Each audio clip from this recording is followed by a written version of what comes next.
Now at 9, a community honors a fallen Christian County deputy sheriff and his wife in a heartfelt farewell. A new housing development in Carthage is just the latest development to show the city's recent growth. I'm Samantha Walker, and I'll have that story coming up. Thousands of volunteers are here in Central Texas providing food and comfort to grieving communities. I'm Rebecca Castor in Kerr County with a look at the relief efforts coming up. The 4 states' most watched news starts now. A Southwest Missouri law enforcement community comes together to offer a final farewell to one of their own. This is KOAM News at 9 on Fox 14. I'm Tanya Bach. Christian County today mourned the loss of Deputy Sheriff Mike Adams and his wife Ashley, honoring their memory with a solemn procession and funeral. The couple died in a tragic head-on collision involving a potentially impaired driver from Webb City. Deputy Adams, an Air Force veteran, brought years of law enforcement experience from 2 other Missouri sheriff's offices before joining the Christian County Sheriff's Office in November of 2022. In recognition of his service, he was laid to rest with full military honors. The suspect in that fatal crash is 40-year-old Garrett Cleaver of Webb City. Authorities say Cleaver was fleeing from a traffic stop near Highlandville, Missouri on the night of June 30th when he crossed the center line and hit another car head-on. The 2 people in that other car were Deputy Adams, who was off duty at the time, and his wife, Ashley. Both died at the scene. Their infant granddaughter was also injured and hospitalized, and she has since been released. Cleaver is now charged with 2 counts of second-degree murder, fleeing a stop resulting in death, and other related crimes. The Christian County Sheriff's Department says Cleaver has a criminal history in multiple states. Well, meteorologist Lindsay Gaffney joins us now with a first look at weather. Well, so far we've had a pretty great afternoon. We still have mostly clear skies, and taking a look at that gorgeous sunset. Temperatures are dropping down into the lower 80s now, but it still feels like mid 80s. Our breeze is slowing down as well as we head into the rest of the evening. We are seeing a few clouds pushing into our western counties out there in southeastern Kansas. Now that's going to continue as we head through Friday. We get a few afternoon clouds there, but temperatures reaching the mid 90s, about 92 to 93 degrees. But later in the evening, we're going to start to see isolated storm chances popping up. That's going to start after about 7 p.m. and continue until about 10 p.m. But more storms develop along a front as we head through Saturday. So we do have isolated risks both Friday and Saturday, but I'll have a full look coming up. All right, thanks, Lindsay. Well, Carthage is booming with new housing developments. Just today, a ribbon-cutting ceremony celebrating a new housing addition by Ledford Construction Development. It's the latest in a series of new projects in Carthage. KOAM's Samantha Walker has more on how the city is embracing its recent growth. With the cut of a ribbon, another housing development makes its mark in Carthage. The second major housing development to open within the past month. To have a portfolio like this and the housing and these developers and realtors in our community that want to build here and develop here is a great asset. According to the Carthage Chamber of Commerce, these developments, along with various new business openings, highlight the recent boom in the city. And I think it's important that those that are looking to get out of the hustle and bustle of a busy life to come to a more family-friendly type of community, we have that here to offer right here in Carthage. It's the exact reason companies like Ledford Construction and Development are so ready to make an investment in the community. The community, we like it, and we're wanting to make a go of it. It's a beautiful area. We're from this area. We're from Joplin, Carthage, Webb City, so this is just kind of an area that we've branched out to, and there's a need for new homes in this area. And housing is a need Carthage knows. A housing study from this year found that Carthage would need more than 600 additional housing units by the year 2040 to meet their projected population needs. That study goes on to say while the current volume of housing stock may suffice in the short term, there is limited flexibility for accommodating further fluctuations in demand. To have these developers recognize that and have the land and seek out the land and those opportunities is going to help us overall fulfill that need. With that brings a lot of economic development. We become a lot more attractive to businesses and industries because there's places for their employees to live. And that's something the Chamber of Commerce wants to see happen. We're eager to have them open their business here. We have great restaurants, great industry. The jobs are here. Let us help you and let's get you moved over here. A feat developers are working more and more to make happen for the growing town. We're excited about it. We'd like to do what we can do to offer new homes for everybody. Reporting in Carthage, Samantha Walker, KOAM News. Ledford Construction Development says they already have several homes built in this new development, and the owners say they've had a lot of interest from home buyers. Well, changes are on the horizon for the Joplin Regional Airport. At today's airport meeting, officials revealed the rehabilitation of runway 1331, expected to be complete by mid-October. There's also plans for new climate-controlled boarding bridges, and also discuss the future of the airport as a whole. We do want to look forward. We want to see where the community wants to go because, of course, our capacity is as an advisory capacity for the city manager through the Public Works Division of the City Council. Christensen, still. A committee is expected to be formed to work on planning for the future. Well, it's a big day for Apex Stages in Pittsburgh. The company broke ground today on a $1.7 million expansion that will double its facility size. They build hydraulic mobile stage trailers that you see at concerts and festivals, and they've been doing it for more than 20 years. The Pittsburgh Chamber says business is booming for Apex, and this will help them meet demand. Apex officials say they expect to be up and running by Christmas, and they're already hiring people to fill the new jobs. Coming up, sudden strike from snakes. Mercy Hospital says they've seen an increase in snake bites. I'm Lonnie Walton in Joplin. I'll have what you need in order to keep you safe coming up. And later, how Danny's Law shields fraternity brothers who speak out against hazing on campus.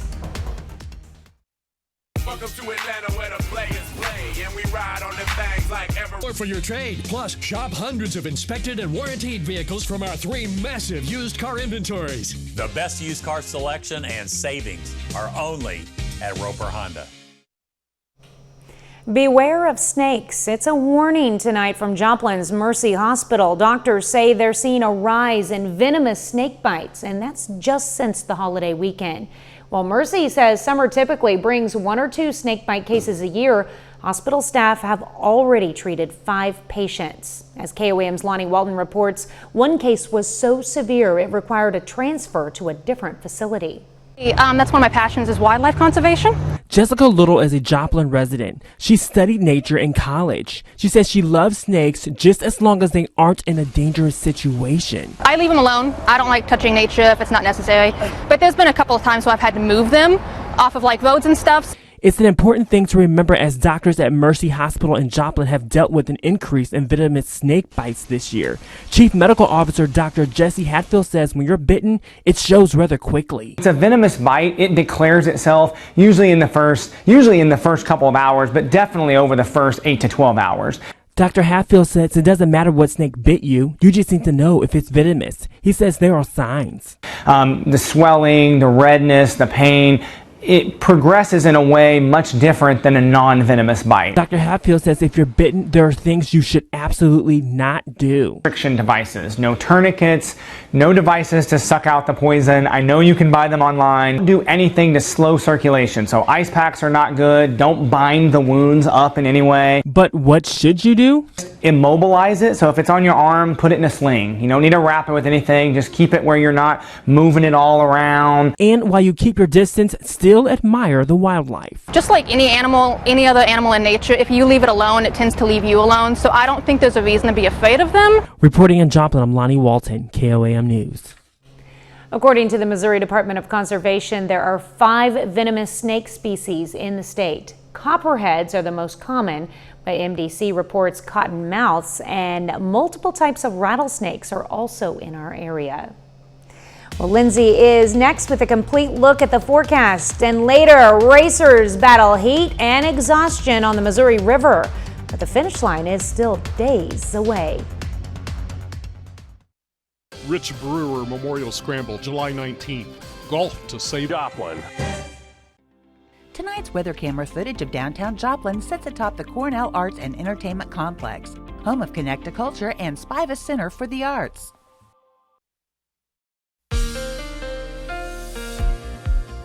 Well, we've had a pretty warm couple of days, temperatures in the low 90s, but it's actually where we should be this time of year. Now taking a look at our almanac for the day. We got up to about 92 degrees today, slightly above average. However, you can see our lows where they should be in the upper 60s to low 70s. So we're right on par, but we've had a very rainy season so far. Now today and even the last couple of days, we've been mostly dry. We have a few clouds pushing into southeastern Kansas, a front that's trying to make its way through western Kansas, but not going to make it until Friday to our area. So until then, we get to enjoy the mostly clear skies. You can see taking a look outside downtown Joplin from the Cornell Arts and Entertainment Complex. We've got a gorgeous evening in store for us tonight, and tomorrow is going to be really nice.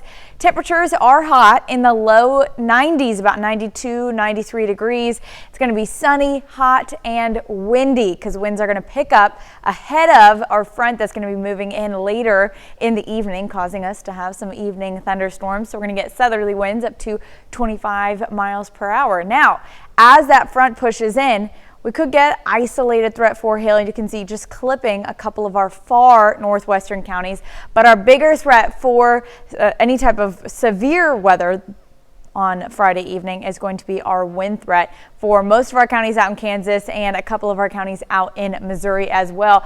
And that could even see pushed a little bit further south, but mostly it's going to be isolated to our central northern counties. Now, as we walk through Friday, you can see winds are gusting already by 9 a.m. Again, 20, 25, maybe even pushing up to 30 miles per hour at points throughout the day. Those clouds will continue to make its way through the area. By about 3:30, 4 o'clock, they're going to be a little cloudier in the Joplin area, so we'll get those afternoon clouds. All of that pushes off, but then we get our first round of thunderstorms. That's going to be again after 7 p.m. on Friday. It starts off a little bit stronger, so we could see those hail threat. But as it pushes in, the storm will collapse on itself in what we call downburst winds. And you can see where our wind gust front is going to be from that storm. That continues off towards the east. This is about 9:30, 10 p.m. It all clears out. But along that front, more thunderstorms do develop behind it.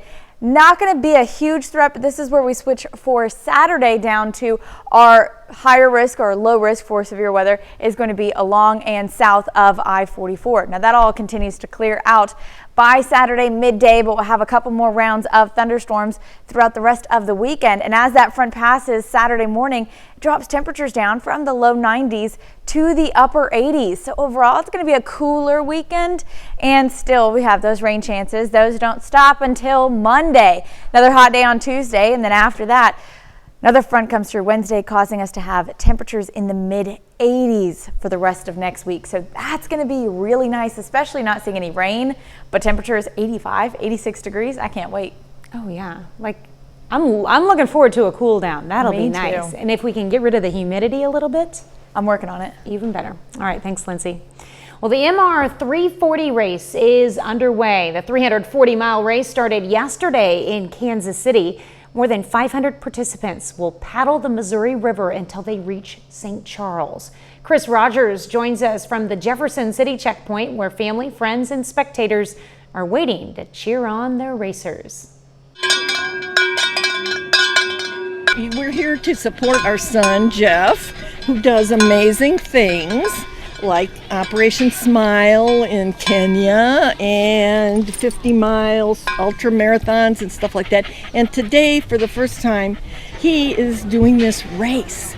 Linda and Gary Hamburg stopped at Cooper's Landing to support their son Jeff, one of over 500 racers in the MR 340. I think he looks for challenges, and he's got a good job that he keeps him busy, but he's always looking for challenges. They say their family is no stranger to the water. We did so many canoe trips on the beautiful rivers of southern Missouri. A lot of times as a family. We did that for years. Each checkpoint is there to give racers a chance to take a load off, get a meal, and refill water in the grueling heat during this 4-day nonstop race. It's a challenge for them. So we're just here to help them on the ramp if they don't have a ground crew with them and they need help getting their boat off the water. You know, sometimes people are a little delirious. One racer, Danny Sly, echoes the difficulty of the journey.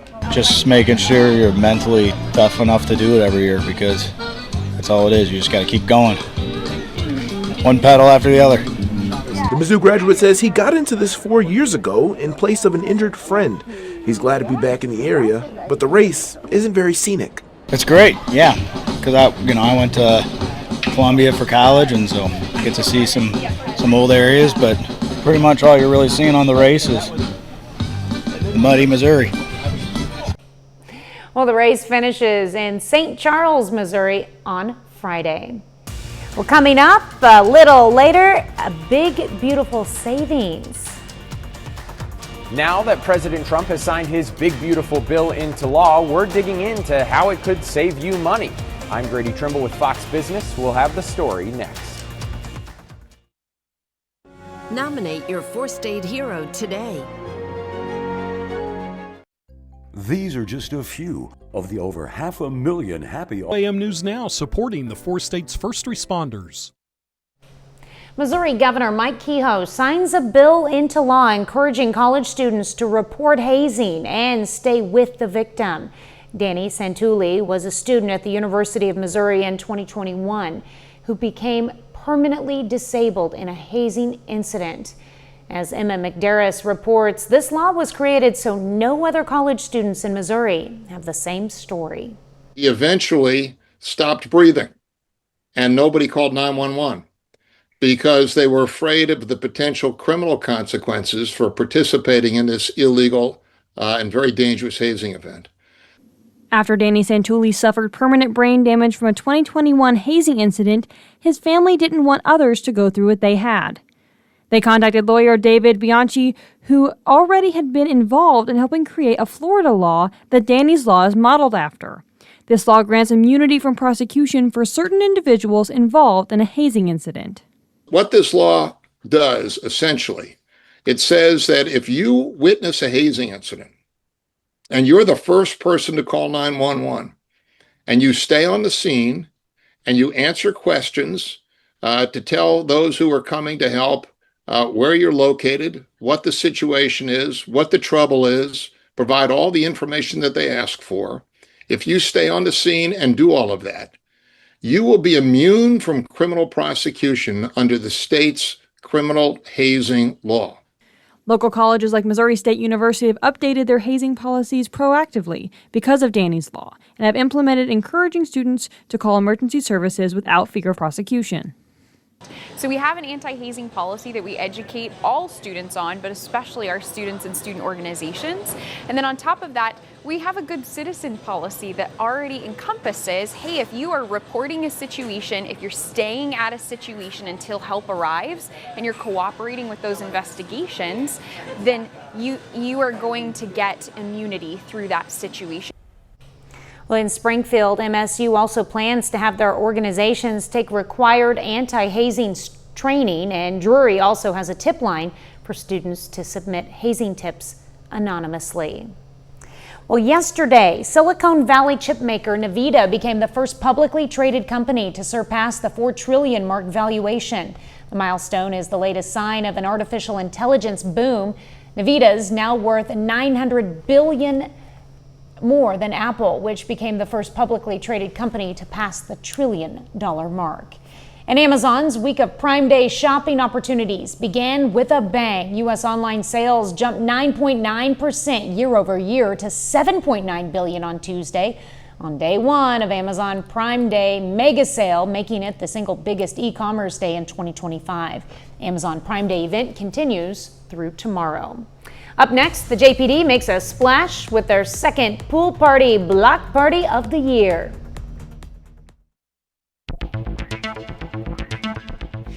Christina Valdez with KOAM News Now, and today I am at Wage RV with Little.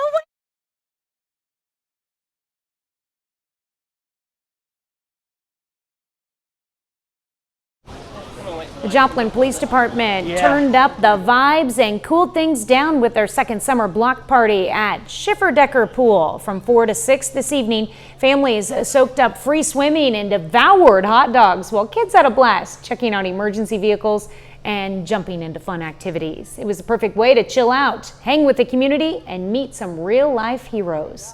You can learn about our vehicles out here. You can talk to anybody. You can talk to any of us and just have a good time with it. We live in a wonderful community and we have a lot of support, and so we just want to give back and be with everyone.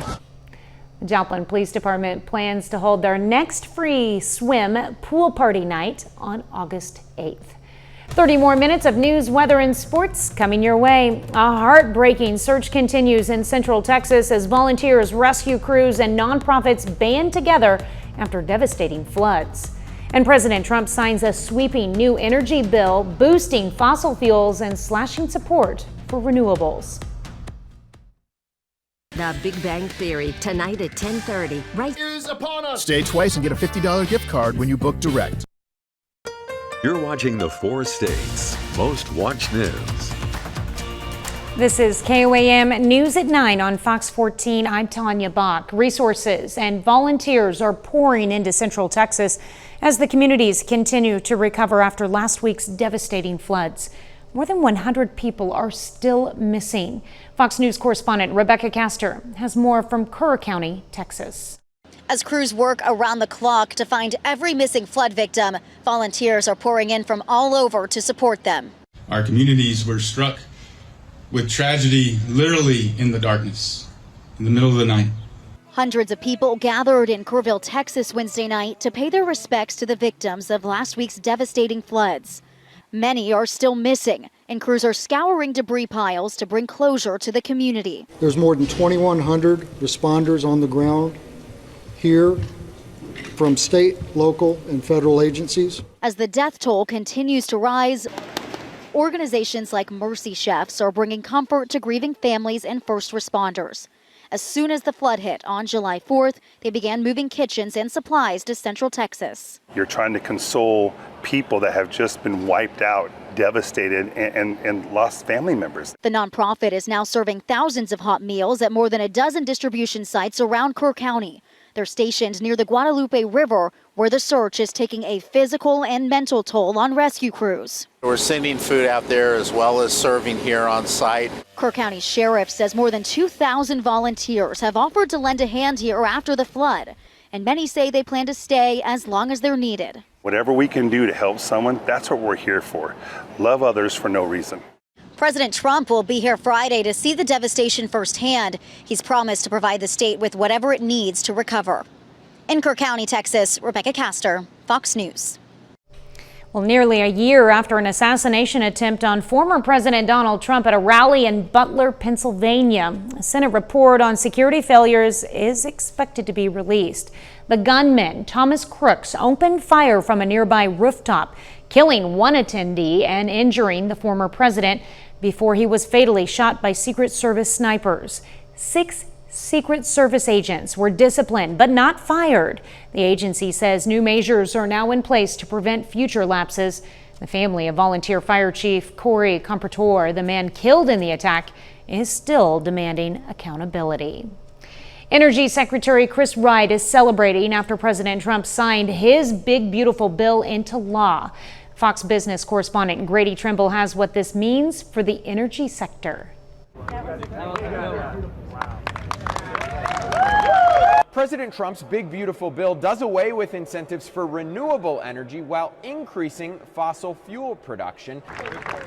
It does that by expanding oil and gas drilling on federal lands, cutting royalties companies have to pay to the federal government, and exempting some of those companies from having to pay the corporate alternative minimum tax passed under the previous administration. Energy Secretary Chris Wright points out the bill also slashes tax credits for wind, solar, and electric vehicles passed under the Biden administration. He says that'll save taxpayers some $500 billion. That's just not a good investment, hurting our businesses, hurting our consumers. And that one big beautiful bill also unshackled oil, gas, and coal development in the United States, onshore and offshore. Democrats, on the other hand, are railing against the law. They say getting rid of tax credits for renewable energy spells doom for the companies in that industry. Clean energy companies closing right away. They can't, when they know the tax credit is going to be cut off shortly, they're not going forward right now with their projects. So it's happening everywhere. But the White House is touting that the national average for a gallon of gas is at a 4-year low. On Capitol Hill, Grady Trimble, Fox Business.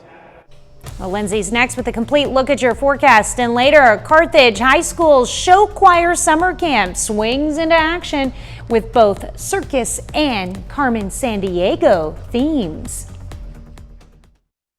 Home of Connect a Culture and Spiva Center for the Arts.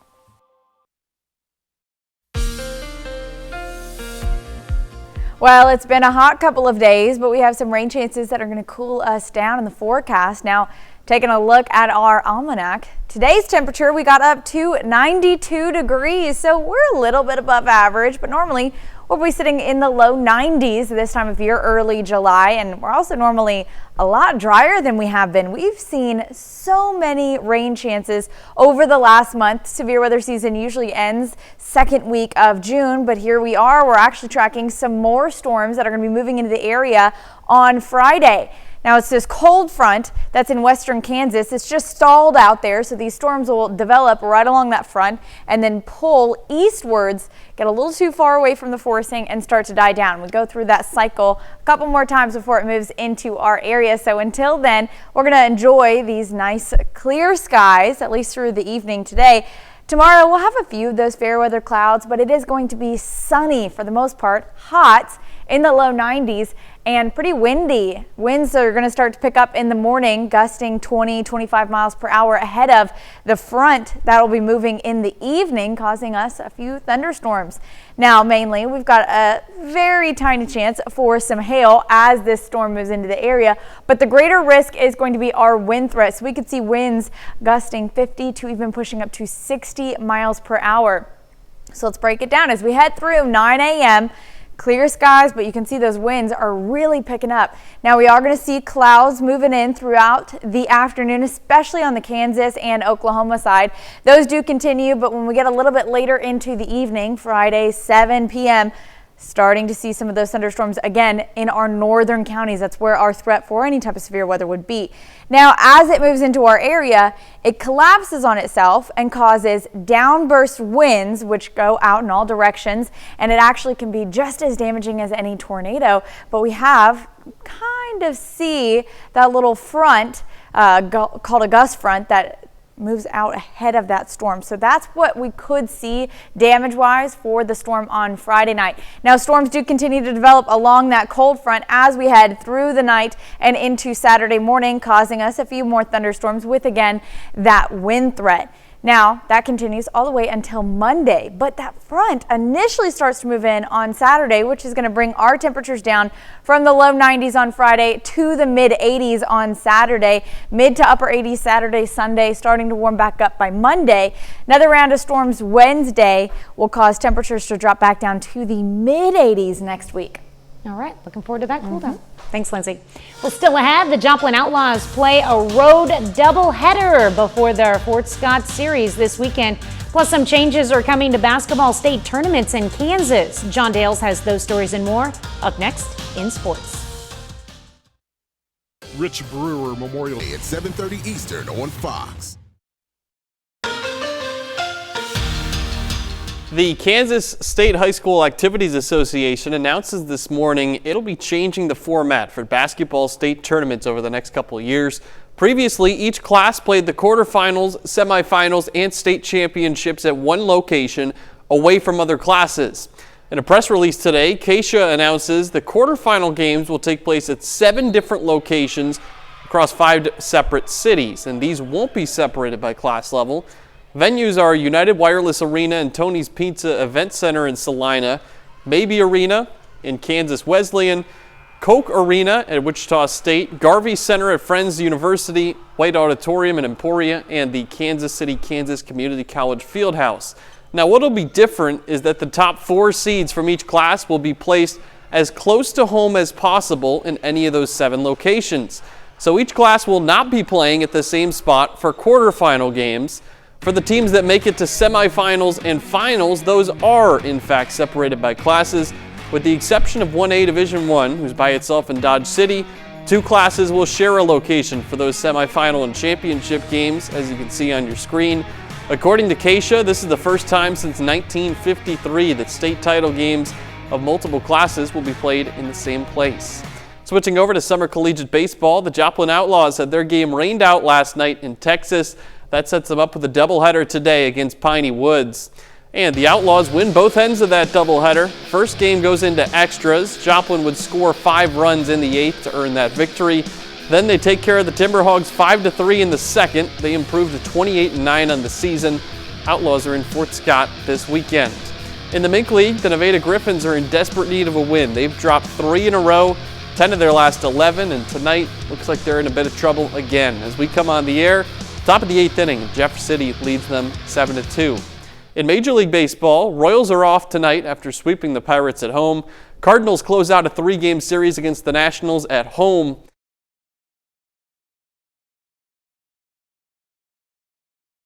Performance from Miles Michaelis. He gets the win on the mound after going 5 2/3 shutout innings while striking out 6. Redbirds' final series before the All-Star break is against the Braves. That gets started tomorrow night at 7:15. And the Oklahoma City Thunder front office has been on a roll recently.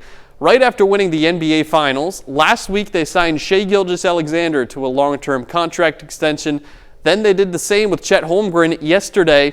And today, ESPN reports that All-Star shooting guard Jalen Williams has agreed to a 5-year maximum rookie contract extension that could reach up to $287 million. After becoming the second youngest team in NBA history to win a title, in just over a week, the Thunder have locked up 3 pivotal pieces of their young core. The 24-year-old Williams, he joins 26-year-old SGA and 23-year-old Holmgren, and being under contract through 2031. Tanya, this is my final time here on Fox 14. Just wanted to say it's been a pleasure working alongside you at the desk here, and it's been a pleasure just being on the air here at KOAM and Fox 14 the last couple of years. And, I was teasing with you earlier today that, you came to join us while I was still on the morning show. Yep. And, having you in the evenings has been a blessing, coming to the evenings. So you're definitely going to be missed. I appreciate that. You've created some huge shoes to fill. And I'll miss you guys here too. All right. Thank you, John. Yeah. We're back with more news after this.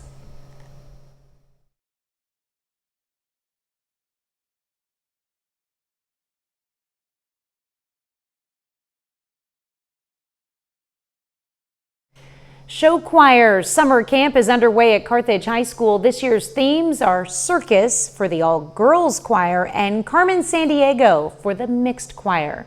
Ty Parks brings us the story of how the students prepare for the season.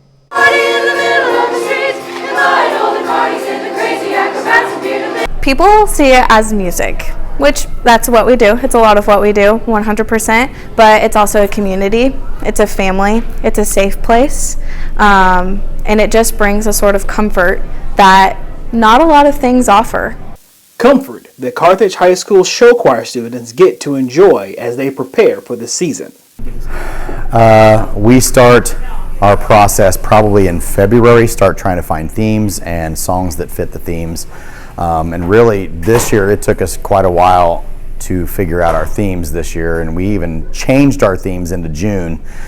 So we didn't even get started writing the music until mid-June or so. So they are hot off the press, and the girls are learning stuff that is literally right off the computer. This week, the choir is learning the music before learning the steps, which makes show choir different than concert choir. I feel like there's a lot more personality in show choir, not just from the fact that you have to be a character, but also because we are around each other probably more than we are at home, especially for double ups. And so it feels more like a family to me. Obviously I enjoy both, but show choir just has a different feeling of like heart. Singing while moving takes a lot of work. We Kruger always stresses to us, you know, go run, you know, do conditioning before you come in. Do any of us do it? Probably not. But just the repetition, and we run the show in class a good 2 times. So that's 20 minutes a show.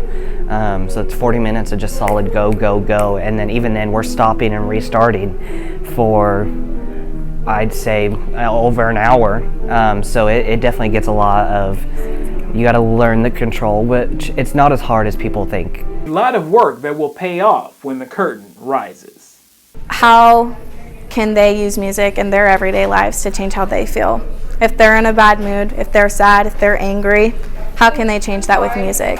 How can we make them feel that they are wanted, needed, loved? And that just goes back to tie into the beauty of it all. The beauty revealed as the show goes on. Ty Parks, KOAM News.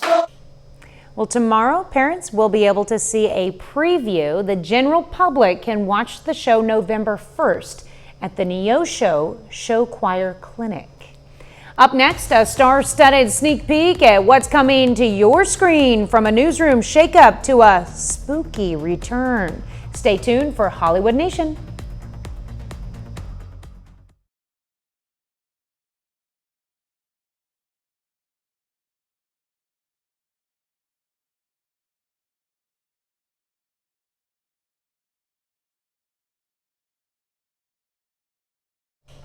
From the morning show season 4 to Wednesday season 2, we have a look at hit series and new shows on the way. Fox's Ashley Dvorkin has all the latest in the Hollywood Nation. Let's go! It's a day full of sneak peeks in the Hollywood Nation. We have to stay together on this. Apple TV Plus released a teaser for season 4 of The Morning Show. The drama picks up with the newsroom grappling with a new merger and hidden motives. Stars and executive producers Reese Witherspoon and Jennifer Aniston are back. Fellow returning stars include Mark Duplass, Billy Crudup, John Hamm, and Greta Lee.